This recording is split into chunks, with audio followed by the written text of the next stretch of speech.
Hello guys, today the November 2nd editorial will be discussed in this video. So hope you have seen the previous episode, because in that we have talked a lot of things about what will be the future of this playlist and how you have to respond to it so that we can continue it. So please see to it that you watch that episode before watching this. And first itself we'll see the newspaper, the Hindu newspaper for today. So November 2nd newspaper will look something like this, with a lot of ads and all usually that you can skip. Don't go through that pages. And we are going to discuss only the editorial in this series. So if you scroll down here, you can see regional, states and all, and then we go down, we'll get to the editorial 2 pages. This is the first page. Okay, if I check this one. So here today's articles are not very important like yesterday's, but I'll tell you what are the articles first. This is about the G20 meeting, because first time physically again the meeting has restarted, because the last 2 years it was virtual meeting. So that is why it is important what all they discussed. Then here it is a Kashmir related article about an author telling like there are intelligence failures and we are not able to predict the things which is happening there, people are getting killed. So that we'll discuss the last, because it's a little bit technical kind of things are there, the intelligence bodies and all.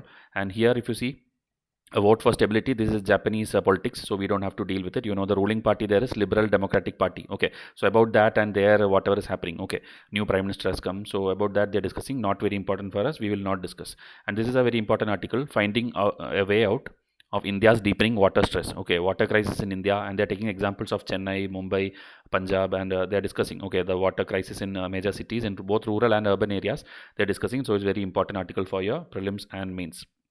Second page of article, if you editorial, if you go here again, we have 2-3 articles in which only one I found it important, that is this one. This is cryptocurrency related one. Okay, not very technical, but just telling like what is the future and why it is not very important. So why the cryptocurrency, it's not like very useful in the future, that they are discussing, that we'll see here. Then here counting caste. Okay, the caste census related some things are mentioned here, so this is also not very important, but we'll discuss. Okay, these two will article we'll discuss on this page.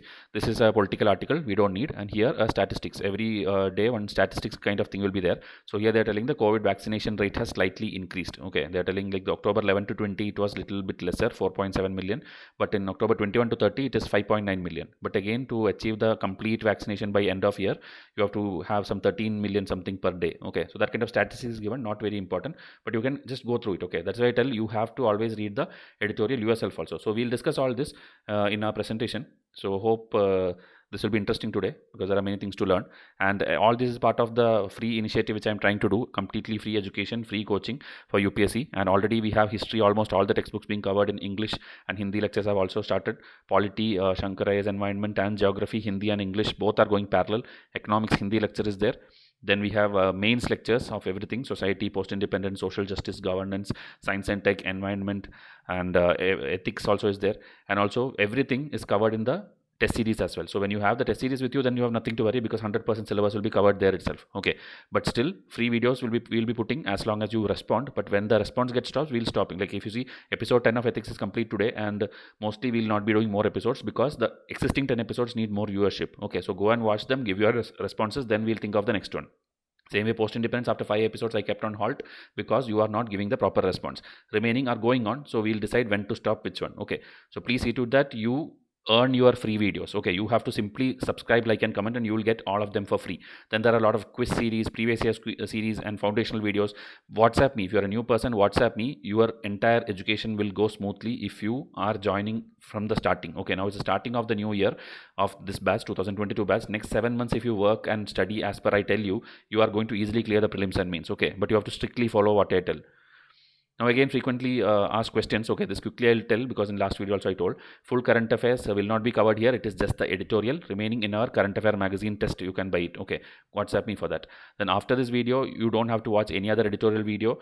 This is more than enough, and this I'm guaranteeing you that this is the most detailed one, because I have gone through the entire YouTube, searched for both Hindi and English editorials, and what I notice is most of them are not actually teaching what is there in the editorial. They are, if there are 6 articles like I showed you in the starting, they'll show 2 articles, and remaining they are either doing what they like, or some summary notes which they got from somewhere, or they're telling like, okay, as a homework you itself you read it from your home. Okay, so this is what the other coaching institutes are blindly making a fool out of students. Okay, see to it that you see the editorial yourself once before going and checking their video, because you will see a drastic difference between what is there in the paper and what they are teaching. So don't fall into such non-genuine videos. Okay, and then this one, as I told, best coverage it will be. Then PPT notes, nothing we'll be giving. You can make your own notes if you want, because everything is taken from Hindu only, so it will be useful for you. And you have to make notes, okay. And how to make notes, already foundational video is there, and we don't give any subscription and all. Already Diwali offer is going on. I think $8.99 for the entire year subscription is there. Please go and buy it. It will be useful for you if you are a very serious aspirant. Non-serious aspirant can continue to rely on unwanted magazines of big brands, but I am telling you, you should ideally read the original Hindu newspaper, okay. Then I don't recommend Hindu is the most like best newspaper and all. Indian Express is also equally good, but because I am used to this and I have been seeing that questions directly come from some editorials from this paper, I prefer Hindu more than Indian Express, okay. And how to contact Vysh? You can WhatsApp me or email me anytime. You will get the response faster in WhatsApp. And in return, we just need your subscription, like, comment every single day on every single video, and please share it to every contact you have. Okay, let it be non-UPSC people also. They can forward it to somebody else who is a UPSC aspirant. So please share it to everyone. Only if we grow, we'll think of continuing all these things.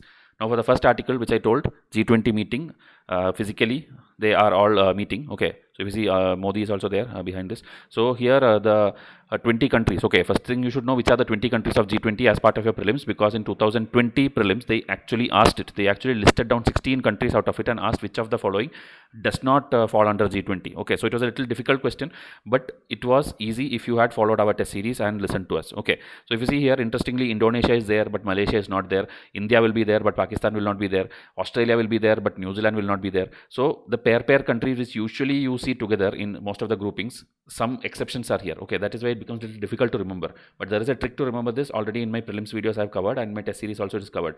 And you should know it is 19 countries plus European Union. Okay, so this is how the overall countries are there. And then you try to make a trick for yourself if you are not following our tricks. And this is the countries. And within this also, it's not like everybody are developed or everybody are this thing, because G7, if you see, is mostly developed countries. Okay, or OECD nations, if you take, they're developed nations, but in this there is developing, non-developed, and developing. Everything is there. That also, if you see a flag wise mapping, okay, just see where is India. India is in the developing country section. Okay, India, China, Turkey and all will be somewhere here, but this is like fossil fuel dependent people, and this is fully developed people. Okay, so like this there are different types, so that also you should know, because this article needs to understand this. Okay, now if you see, first in-person meeting in 2 years, as I told, because of COVID, there were virtual meetings, and now they have physically went and met each other. So they discussed all the biggest of issues which we have: COVID-19 pandemic, climate change, then a tax agreement was discussed upon. Okay, and then the economic growth. You know, the post-COVID recovery kind of thing. Okay, we have to bring back everything to stability. That also they discussed in detail. Okay. So what they are trying to do is, first is vaccine production and distribution. That is the major thing now. Vaccine production and distribution, WHO has set a target like 40% or more of the global population against COVID-19 by 2021. Meaning full world, 40% of the people should get the vaccines distributed by at least 2021. And okay, 40%, and 70% by 2022. So that target is there, and that is what everybody need to have coordinated effort. They are telling will succeed, and cooperation will help the world, okay, overcome the supply and financing constraints. If it's money problem or distribution or logistics, whatever it is, if we all work together, we can achieve this target of WHO. That is the first thing which they discussed. Then is the climate change. Climate change, we already know, developed countries should give around $100 billion a year towards adaptation, mitigation, green technology. All these things developed countries had to give, but it was not followed strictly. Okay, after the Paris climate, it was discussed that $100 billion has to be given to developing countries for doing all these things, green adaptation. Okay, but you know, in USA and all, which is the biggest contributor to fund, Trump came and told climate change is just a bluff. It is nothing there of that sort. I will not give money. Such things happen. But now Biden has come back, and yesterday an article we discussed where Biden is going to do a big push, where he's going to give a lot of funding towards these things, climate change and all. So that is why now again it is there is a hope that $100 billion will start coming, and then people can work towards it. Okay, but still, as I told, there are divergence of views among developed and developing people. And also the summit is going to come. The UNFCCC summit will come in Glasgow, so there in Scotland, Britain. So there this is there, and India also rejected something like this target of zero emissions. Okay, you should know zero emissions, net emissions, gross emissions, everything is a different term. Okay, try to find out what is the difference between them. So zero emissions, India has rejected it. Okay, India is okay for the initial targets, 1.5 degree global level we should bring in, this much percentage fossil fuel we should stop using, renewable energy we should bring, this much trees we should not cut. That is all okay, but 0% emission and all, that is like impossible kind of target and all for a country like India now, who is booming and trying to become the #1 country. So that there is a divergence. Okay, so India has clearly told its view, and India has seen victory also, because many people support what India tells also. Okay, So again, if you see, next is the topic of post-COVID economic recovery, which they discussed. Okay, rising inflation, energy prices is there, oil prices are rising, and supply chain bottlenecks, everything are there, and they discussed it. So what they're telling importantly is the national stimulus policies. Stimulus, fiscal stimulus, like Nirmala Sitharaman came and told package 1, package 2, package 3. So we were pushing in lot of money into the economy to boost the economy. So that they're telling would not be removed prematurely. Okay, not really like for India, all the G20 leaders agreed that this national policies, stimulus policies, we will not reduce. Okay, this was there in 2021 prelims. Okay, fiscal stimulus word was there, and you had to know what is stimulus, only then you could have solved that question. Okay, so that is there. So financial stability and sustainability, everything has to go hand in hand, even though it is like a tight rope, it's very difficult to maintain, but it has to be maintained. Okay, that's what they discussed. Next important thing which they discussed is taxation. Okay, there is something called base erosion and profits sharing. Okay, BEPS. Okay, if you know it, or if you don't know, you have to enroll to my test series and study it. Base erosion, profit sharing. There are many things related to taxation, where what happens is a company, to just avoid taxes, they will go to lower tax jurisdiction, meaning they will create a shell company kind of thing. Okay, like suppose Reliance Group, they want to save some tax, they will go and make a small company in some other small island or somewhere where tax will be just 6%, 7% and all. Okay, for a company and all. So they will tell like, okay, this is our headquarters, this is through which the transaction happens, so we need to be taxed only that. Ideally, they should have been taxed the higher one, 20%, 30% corporate tax or whatever they have in their jurisdiction. To avoid that, they would have gone there. Okay, any company I'm telling, any across the world. So now to avoid that, G20 leadership agreed something. They agreed that all the multinationals should have a minimum 15% tax no matter where you are. Okay, so what will happen is they cannot now shift to lower jurisdiction thing. Okay, see, it would be harder for such companies to benefit from locating themselves in relatively lower tax jurisdiction. Understanding? So that one thing they have discussed, 15% tax. Obviously, when this thing comes, everybody will not agree, but still, this one is OECD-led reform. Okay, OECD, you should know, it is a economic cooperation development organization, a big, again, developed countries. Only 37, 38 members are there inside that. Obviously, India is not a member of it. So they have got a support. This reform, what we discussed, has got a support of around 136 countries. Okay, which account for more than 90% of global GDP. So maybe it can work out. Okay, and it is telling they will enter into force in 2023 or after, not immediately. 2023 or after, it will come into being. Okay. Now again, inside USA also, they are like divided. Some people are telling, should we approve this in our domestic region or not? So that, as I told, it may or may not be successful, but they have brought out such a reform, and we'll see by 2023. So one thing is, for the next 2, 3, 4 years of prelims, this is going to be in news, and you have to know what is OECD, what is these things and all. That is why OECD, I'll show you here. OECD is Organization for Economic Cooperation and Development. So if you see, only very little countries are there in the map. Also, if you see these dark blue countries, which are all very rich countries, Australia and all, India is not there. Okay, so here it is since if you see the year 1961, it is there. Okay, and the headquarters is in France, Paris, and founders are again rich countries, US, UK, France, Germany, etc. Okay, so that is why this basic things, if you know, later you can study. There is a test series, and we have international bodies related, just I think 3 to 4 dedicated tests are there, meaning 300 to 400 MCQ just discussing bodies. Okay, so you will definitely be able to answer whatever UPSC ask. Okay, so this is about the first article, where they discuss 3-4 issues. I have covered all the issues, so hope it is understandable. Now, India's deepening water stress. Okay, water crisis is always a problem across the world, and there is even this thing like the World War III will be fought for water. That kind of quotes and all, many people will tell. Okay, so we'll see what is discussed in this article. Okay.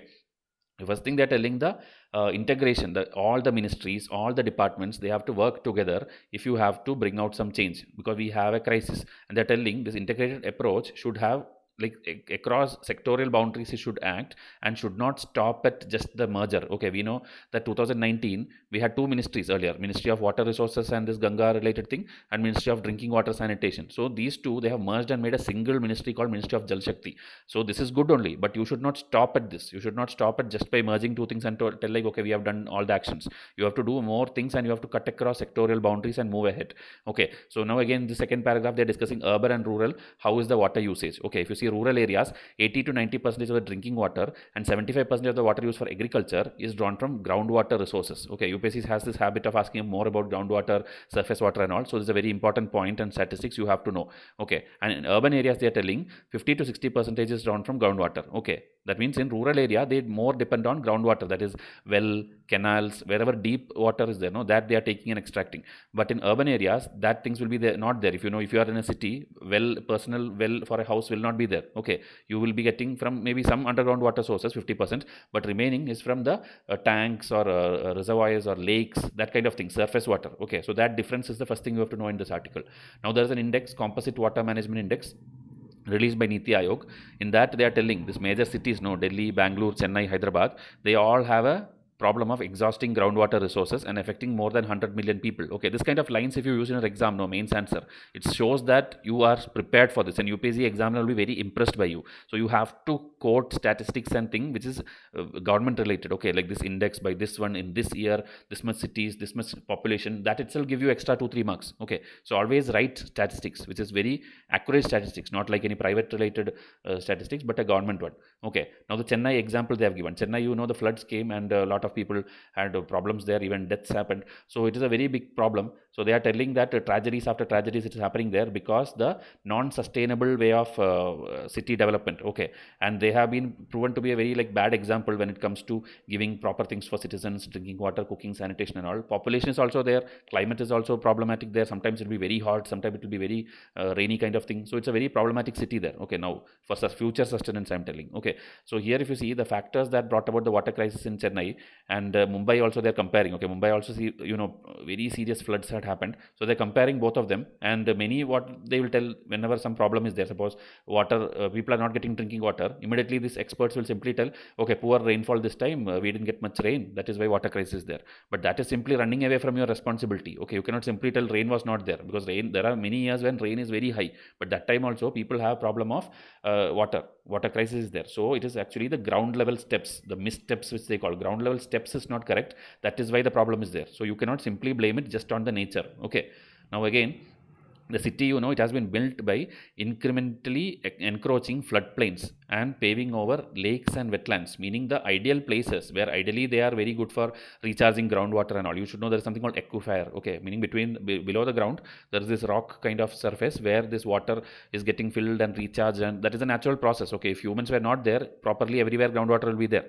Okay, but humans have encroached these floodplains and wetlands and all, meaning very poor city planning, very poor drainage system, very poor groundwater management. Everything is poor, that the natural process is now lagging, and also loss of green cover is there. Okay, because that also would have helped in water retention, that also is not there. And that is why infrastructure projects, when you simply approve here and there, it will finally long term lead to this kind of situations, flooding during normal rainfall, and also drought like condition when the rain is not there. Okay, because underground water is not there. So this and all you should have planned better.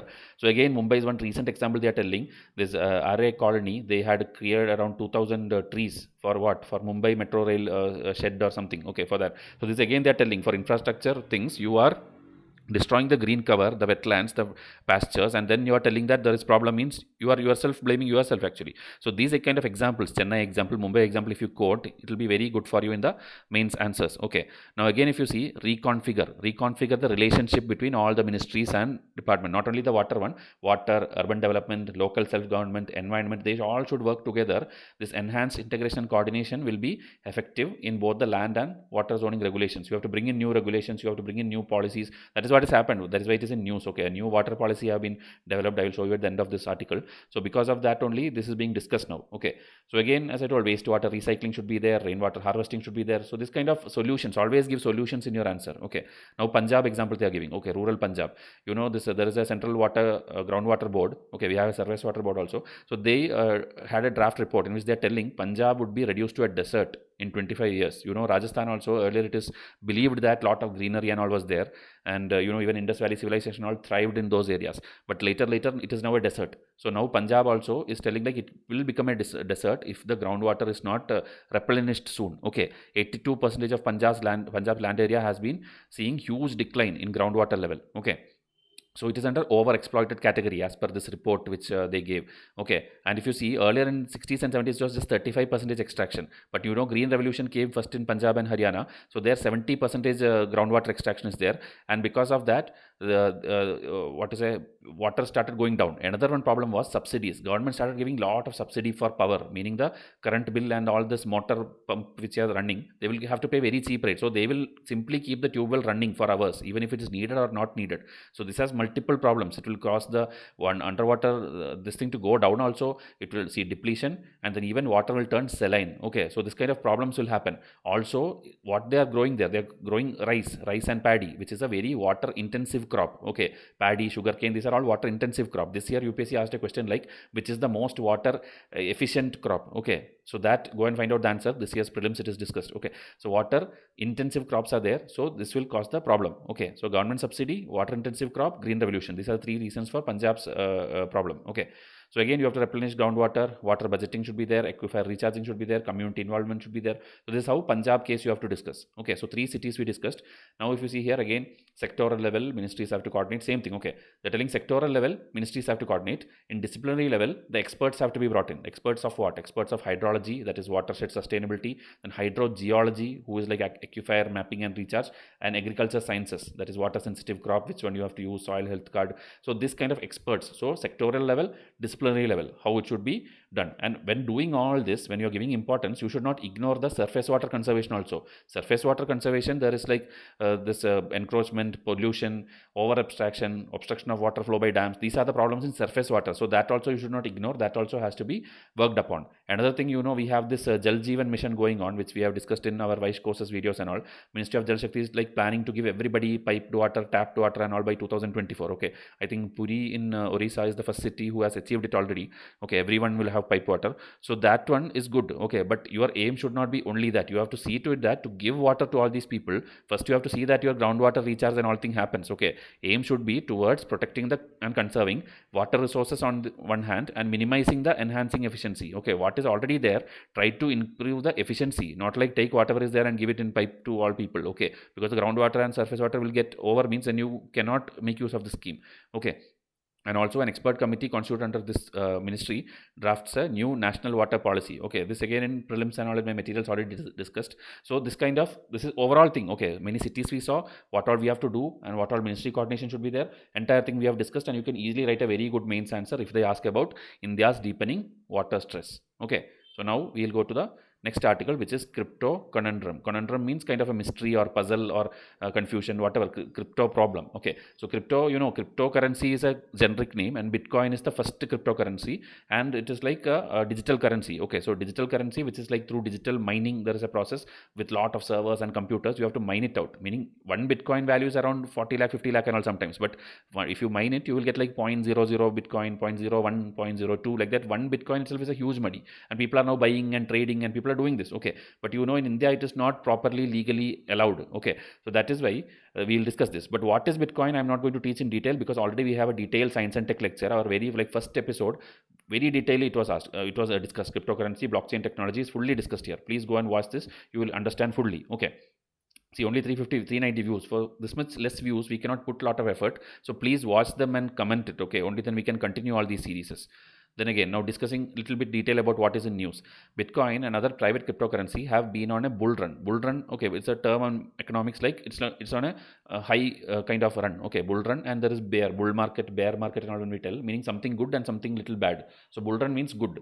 So when this is happening, you know, what was India's stand? India, RBI had told that we are restricting the use of cryptocurrency. We don't see it as a legal currency. We don't approve it. We are working on our own digital currency. But Supreme Court in 2020 overturned that and told that it can be done. People can use it, and it's up to their choice. Okay, but anyway, it's not too much useful because India doesn't accept places in India. Okay, you can do trading, but you cannot buy things with that thing. Okay, but after Supreme Court told this, people got little confident, and it has grown manyfold. Then people purchasing the cryptocurrency has grown manyfold. Okay, but the author is telling that the future is unlikely to be bright. Okay, he's telling it is just speculations, that it's just like a bubble. People are thinking like, okay, it is great, it will come in future, very great thing, let me go and invest in future, I'll be the only one who having this much money. So it's all a speculative mania which people is having. That is what author is telling. Okay, because there are people who support cryptocurrency. They are telling like, see, cryptocurrency is like limited supply, not like where RBI keep on printing money and all. Cryptocurrency is very limited, so it has more authenticity, more this thing, more power if people control it. So like that, many things the enthusiasts tell. Okay, the people who believe in cryptocurrency's future. Okay, but you should know, like, in India, like, what is the currency now? We have rupee, we have dollar in the forex reserve. This is the money. We still follow the money method. Okay, and money creation by central bank. Okay, when we, like, suppose, inflation concept, which this year prelims question came. Central bank, when they print more and more money, or they suck in lot of liquidity, based on that inflation will go up and down. Okay, meaning they have a proper control. Okay, if you see, they print more money, what will happen? Price of all goods to rise, and also tends to accelerate the adoption of alternate assets as currency. Meaning, when you do this, when inflation increases, people will obviously go for alternate asset. Usually people will go for what? People will go for gold and silver. Okay, because they are considered as the usual alternate form of money. People will buy gold, people will buy silver, and they stock it. Okay, but now people are moving towards Bitcoin also, because of that speculative mania. That is what the author is telling. Now he's telling scarcity alone, just because it is limited supply, that is not sufficient to decide that, okay, let's go and buy cryptocurrency. Okay, because he's telling two words. One is use value and exchange value. Okay, he's telling the stock market and stock and bond, they have exchange value. Okay, you can buy, then you can sell, you can buy, you can sell. That is like legally allowed in India and across the world, and that is having a proper legal exchange value. And other things, if you see, oil and steel, they have use value. Okay, people having like lot of oil we are stocking, lot of steel we are doing. So this and all has use value. Okay, because it's useful in vehicles, in real estate, everywhere it is useful in future. So use value, exchange value is there. But cryptocurrency and Bitcoin, they are telling it neither have use value or exchange value. Okay, gold and silver, if you see, traditionally it has some value. Okay, we are using it as jewelry, money, and people are using, exchanging, gifting. It's a lot of things. But Bitcoins, and it's not like that. They don't have a neither offer direct use value nor possess significant exchange value. So this paragraph, if you write itself about Bitcoin, it's a very good thing for your exam. Okay, so Bitcoin, you can buy very few real goods and services, because you cannot directly go to a shop and tell, okay, give me 10 kilo rice, I'll give you Bitcoin. Nobody will accept it. Okay, so no significant fundamental value as of now. Okay, but yet many people believe that in future, okay, in future it will be a currency. Okay, you should know there is one country who already made Bitcoin, or I think cryptocurrency, as this thing legal tender. So if you know, tell in comment section so that others know which is that country which became the first country to make cryptocurrency as their legal tender. Okay, so because they see a foresee in future. Okay, so again, as I told, this is a illiquid nature. Liquid means which can be easily made into cash. Okay, but this is an illiquid nature of this thing. Okay, so there is no fundamental proper thing and all. You cannot trust it also. You don't know who is controlling it. There is no regulator. Okay, so there are many problems with that. And goods and services, in future they are expecting it will be there, but as of now it is not there. But what will happen is, if more and more people start accepting it, then the government is going to crack them down. Okay, because government has a monopoly. Government and central bank is right now the one who print money, who control inflation, fiscal policy, monetary policy. They are the ones who have entire thing. When they need money, they can increase the tax revenue or they can decrease the tax revenue. It's all in their control. But Bitcoin, you cannot do anything. Okay, if people start using Bitcoin for shopping and these things, then how will you control it? So they will crack down surely. Okay, so this is not an assault that government will tolerate for long. Okay, meaning anything, fiat currency means the normal currencies. If fiat currency are going to be challenged by cryptocurrency like Bitcoin, government will not tolerate that. Government will go and tell like, okay, we completely ban it, and many countries have done it also. So fiat currency definition, if you want, okay, fiat currency is a government issued currency that is not backed by a commodity such as gold. Okay, like, meaning if government has to print this much money, they don't have to keep that much gold as backup and all. They can print as much they want. Okay, so fiat money gives central bank greater control over the economy, because they can control how much money is printed. Most modern paper currencies such as the US dollar are fiat currencies. Okay, so more definitions you will learn in my test series. Full detailing stories there with pictures and graphs and all, but still for one line understanding this is enough for you. Okay, so this is about the fiat currency. So government will obviously target it. Okay, China has recently banned complete cryptocurrency, and they are telling they will, like their RBI kind of thing, whatever, they will issue their digital currency. That actually India is also working. In last budget, finance minister told we are working on our own digital currency. Okay, then some book name is mentioned here, a denationalization of money, where the author is in support of cryptocurrency. He's telling like people should be given more variety, more alternative sources. They should be allowed to use any type of money. So that kind of things. Okay, but government obviously will fight against that. Government will have to avoid it at any cost, because they don't want to break their monopoly. Okay. That was the cryptocurrency article. Now caste census. So caste census is one thing which is which was there in the last time census also. Okay, so not very important, but still we'll see quickly. Okay, so if you see the decennial census, we know census happens every 10 years. Okay, so right from the time of Lord Mayo, 1877 or something, I think the census is going on. Okay, in spectrum text is given. So from that time, every 10 years, this thing is going on. 1881, 1891, like that, it's going on. So problem now is, last census was 2011, and now census year it is 2021 is a census year. Okay, so caste, should it be included or not? Okay, usually SC and ST are counted, but the specific differentiation between general and OBC is not usually mentioned in the caste. Okay, so should that caste column be there or not? That is the argument and debate this author is trying to tell. Okay, it's advantages and disadvantages. Okay, so importance of caste data. If you see 2011, what happened is caste was not there. Instead, they had a separate social and economic caste census. Okay, SEC something, social economic caste census. Okay, SEC, that census. Okay, CCC. So this 2011 was there, but that also was not as per what the demand of people was. So that was there, but it failed actually. So now they are thinking what to do. Should we do a separate one, or should we include it in the real one? That is the doubt. Okay. So caste elites, which they call, okay, the higher caste people and all, they don't care. They don't, like, caste no longer matters. That kind of thing they have. Caste blindness, castelessness, this kind of thing they have. Okay, but there are other people telling that to understand this full inequality, the privilege need to be given, all that we need proper census also, proper caste census also. So both sides are there. That is what is in the first paragraph written. Okay, and here if you see, organizations tasked with designing census questions and overseeing data collection, similar to every other key institution society, have caste-based inequalities entrenched within them. Meaning, in the government itself, if you see, most people are of higher caste only. Okay, if you take it anyhow, okay, that number somewhere is given here, I will show you. But in the total, okay, here 2019, out of the 82 secretaries of the government of India, only 4 were SC or ST. So within the government itself, who has to do the census, in that itself it's like higher caste people majority. So mostly they will not agree with like go and find out the caste, lower caste numbers and all. They will be okay with what is going on now. Okay, so that is what is telling. Within the government it is like that. Okay, and also here if you see, they are telling it will be very difficult task to take all the count, administratively difficult and cumbersome, jeopardize the whole exercise, and compromise with the basic integrity of the census. So this kind of thing they are telling, because as I told, they are the ones bigger in number, in count. So that is what they're telling. And so now you see, it's not like BJP government. Okay, it's like earlier Congress government, what they told, that language what they used is identical to what BJP is using. Both of them are telling the same thing, that is how it is, so no need to do it. That is how it is, no need to do it. So same thing both of them are doing. Okay, so they're telling there will be logistical challenges, methodological challenges, and we don't have much experts to do that. So there are many problems they're telling. Okay, so as I told, there was initially something called below poverty line survey that they converted into 2011 socio-economic caste census last time, but it did not meet the original demands. Okay, what they actually wanted. That is what they're telling here. Now, again, if you see, the main purpose of collecting caste-wise thing is for knowing the inequality level, how many low caste, how many high caste, and all these things are there. And census by whom it is done, that is important thing you have to know. Office of the Registrar General of India. This is under Ministry of Home Affairs. Okay, Ministry of Home Affairs.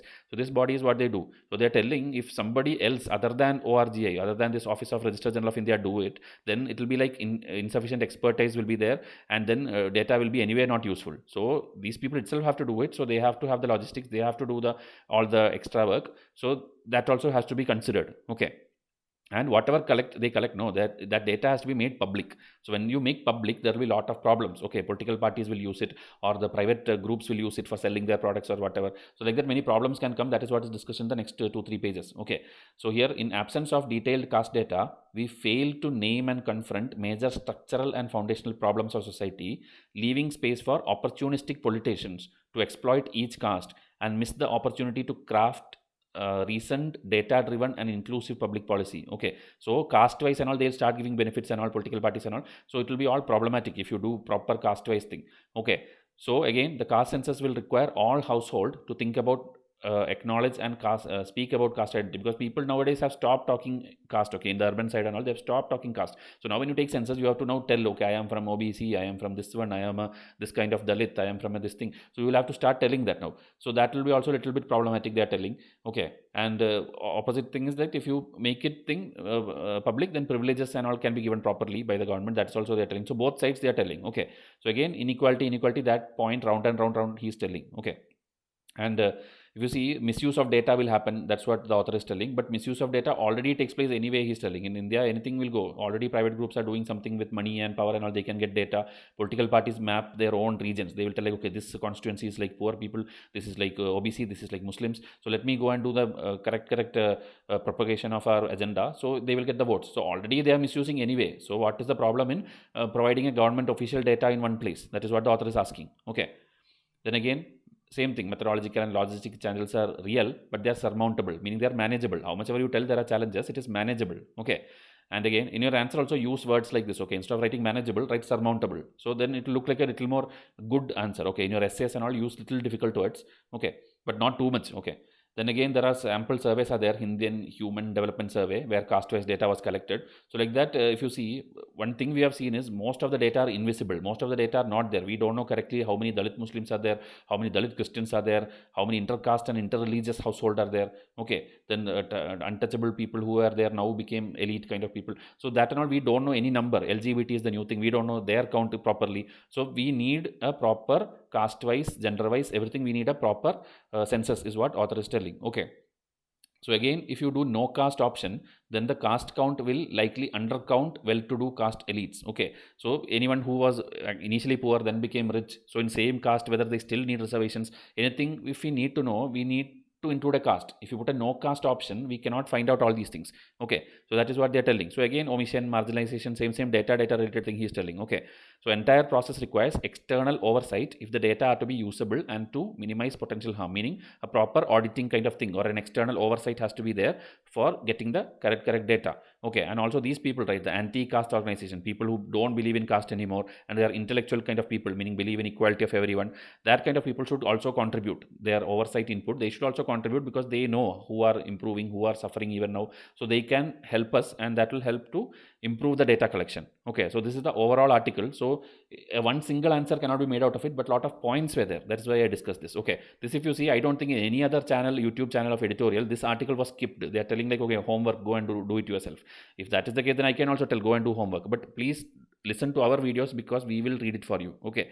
Now, last article, Kashmir fragility. This again, Kashmir issues you already know, but that again, they are just that one person who is blaming the intelligence agencies have wrote this article. Okay. He's an ex-IB officer, Intelligence Bureau officer. So he's telling about intelligence failures and all.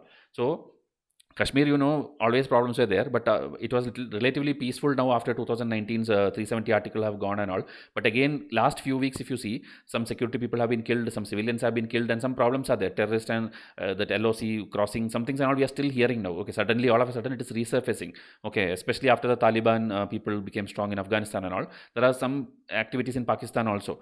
So that is why the ground reality is this person is trying to discuss. Like, are we really solved all the problems there, or is it just show off, or is it just we are hiding things? Okay, they're telling absence of an agile press. No, press is not there properly there. So is it like a disciplined democracy or a forced democracy that we are just showing it off, like because army officer is standing everywhere, people are forced to follow it? Or is it that the Jammu and Kashmir people are actually happy with the changes which happened? Okay, the dilution of Article 370 and the new two UTs coming, are they really happy, or is it like a forced disciplined democracy? That is what the author is trying to ask. Okay, also he is telling there is, I think, in support to militancy also, some ground level people, they actually are supporting the militants and their ideology. Okay, so that ground reality we have to investigate more and find out more. Okay, because violence incidents has been increasing.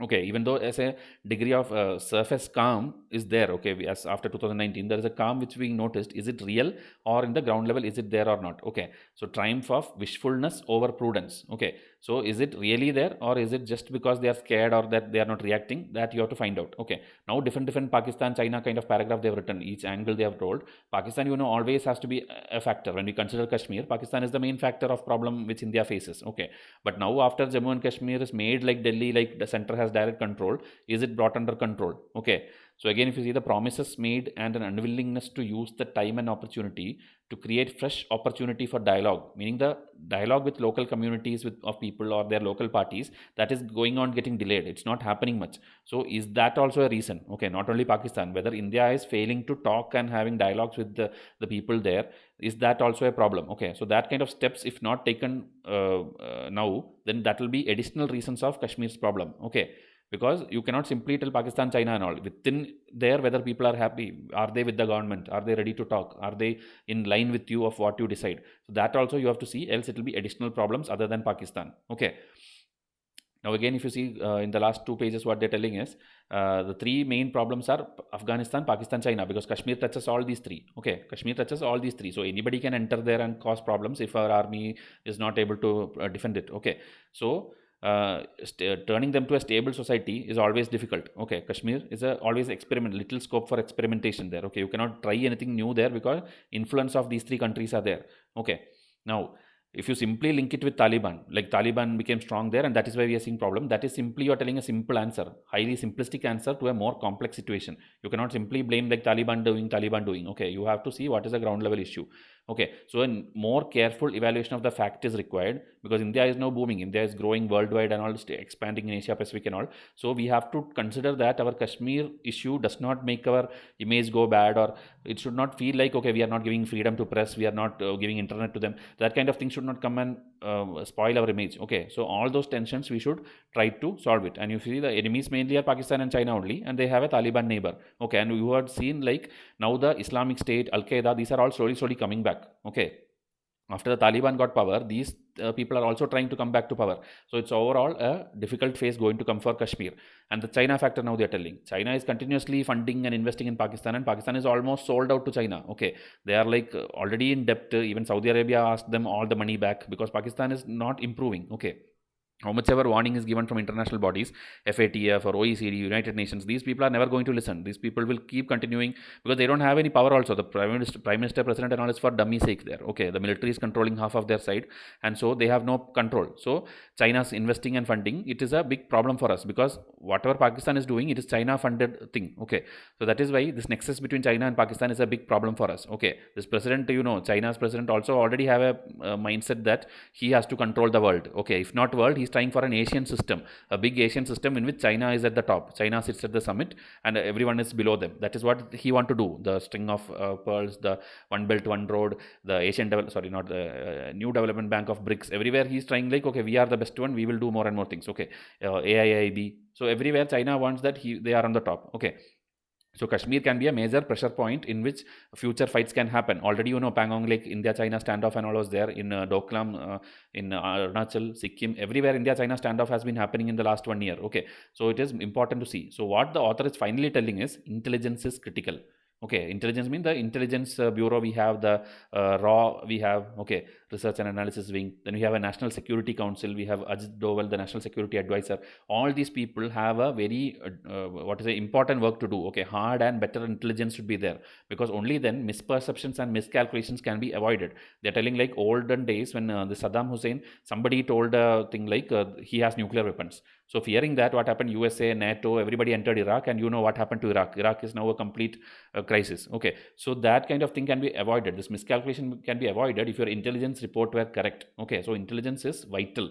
Okay, so imagination also should be there. You should have assumptions, you should have imaginations, not like somebody tells you something and you believe that. You have to go to one step ahead, because nowadays everything is like technology. Okay, everything is automated. You get information repeatedly from here and there. You don't cross check whether it is true or not. So this technology is like a double-edged sword. Okay, it can be true also, it can be backfiring also. So you have to have improved analysis. That is what he's telling, because he's an ex-IB officer. He's telling what all intelligence failures has happened in the past. Here also 9/11 attack time, he's telling some role of some Sayyid Qutb was not misunderstood. They did not know that he is involved, and they could not predict the future that 9/11 attack he had a role to play. So this kind of thing was misdone, miscalculated. So you should not follow the Western Western models of intelligence. You should have your own thing. The Indian Intelligence Agency should have their own kind of thing. Okay, so that is what he is discussing here.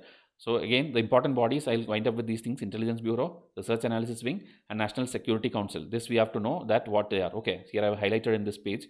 Okay, so here we see these are the ones. If you don't improve the way you do, then it will be self-defeating. Okay, you cannot fight with Pakistan, China and all if your intelligence is itself failing. Okay, missing dimensions of intelligence you have to cover, so that futuristic thing. Okay, because if you see, understand the nature of current event as a precursor of future threat. Whatever is happening small now can be a big future event that you have to start estimating. Okay, Here if you see intelligence adjustment, okay, meaning avoiding your conventional exemptions and all will be problematic. You have to have assumption, you have to have imagination, you have to predict what all can happen. Okay, that is what he's telling. So if you see IB is a very old body, 1887 onwards it is there. And if you see, it is India's domestic intelligence, internal security and counterintelligence agency, and oldest such organization in the full world. Okay, so if UPSC prelims put a statement like this, it is true. Okay, so this is the intelligence bureau. RAW, you know, in most of the movies you will have seen, research and analysis wing. Okay, RAW agent and all. So they have even field work also, desk work also. They have all type of agents there. Okay, so 1968. This is like post independence it was formed. And if you see here again, jurisdiction is within India and subsidiaries are there. NTRO. This is a subsidiary of this one, research analysis wing. Okay, then cabinet secretary is its parent organization. These are the exact things which UPSC will ask you in prelims. So please know that. Okay, foreign intelligence, counter-terrorism, counter-proliferation, advising Indian policymakers, advancing Indian foreign strategic interest, all these are under their ambit. Okay, then the last one, National Security Council. Okay, this is a like big body, National Security Council. Okay, this is an executive government agency. Okay, in Vajpayee's time it was established. Okay, in 1998. So here you see 22 years ago, 1998 it was formed. Ajit Doval is the senior most executive there.